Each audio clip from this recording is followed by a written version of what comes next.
Mga signs na pinalaki ka ng maayos ng magulang mo. Naku, pakinggan mo to hanggang dulo, baka nandito ka.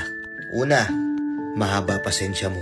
Kahit may mga sitwasyon o may mga taong nakakapiko na, o may mga senaryo na may gusto kang makuha o gusto mong marating, di ka nagmamadali. Ino-observe mo muna yung isang bagay. Hindi ka napipikon dun sa taong yon kasi mas inuuna mong obserbahan muna siya. Mas nauunang pumasok sa isip mo na intindihin siya na baka may problema tong taong to. Hindi ako basta pwedeng mapikon. Mahaba ang pasensya mo. Pangalawa, marunong kang magpasalamat kahit sa mga simpleng effort na pinapakita o ginagawa sa iyo ng mga tao sa paligid mo. Hindi yung kagaya ng iba na ginawan mo ng pabor pero hindi marunong magpasalamat. Na pinakitaan kanya ng effort pero wala kang pakialam sa kanya. Dapat lang gawin mo yan. Di ko kailangan magpasalamat sa'yo. Kung pinalaki ka ng maayos ng magulang mo, marunong kang magpasalamat kahit sa mga simpleng bagay. Malaki man yan o maliit. Kasi yung simpleng salita na salamat, doon mo maipapakita na ikaw yung tipo ng tao na marunong mag-appreciate ng mga bagay-bagay. Hindi yung pinipili mo lang yung mga maa-appreciate mo. As long as yung tao na yon ay nagpakita o nagbigay ng effort para sa mga bagay na ibinibigay niya sa'yo, na-appreciate mo yun. Lahat naman tayo gusto natin ganun, di ba? O eto pa, nire-respeto mo yung mga tao. Hindi dahil sa may pera sila, mayaman sila, mataas yung estado nila sa buhay, malaki impluwensya ng tao na yun, maganda trabaho ng tao na yun. Nire-respeto mo yung tao, hindi dahil maganda yung status niya sa buhay. As long as mabuti yung tao, nire-respeto mo.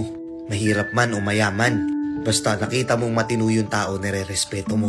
Hindi yung kapag nakakita ka ng mahirap, kapag nakakita ka ng tingin mo mababang uri ng tao, binabastos mo. Wala kang respeto.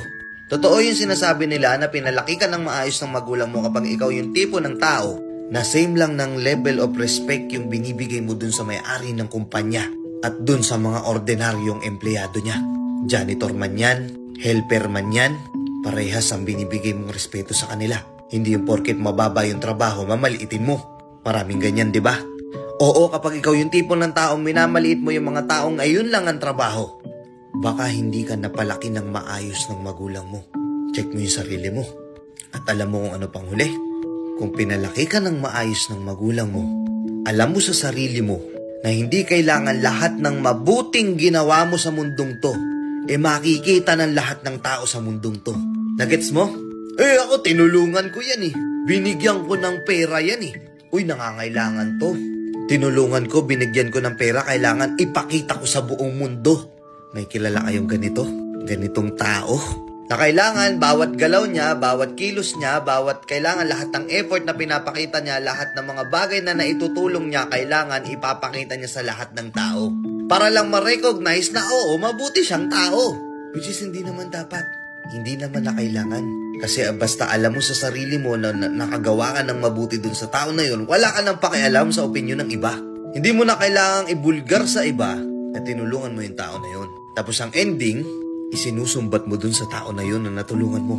Oo, kung pinalaki ka ng maayos, hindi kailangan lahat ng tao ma-recognize yung kabutihang ginawa mo.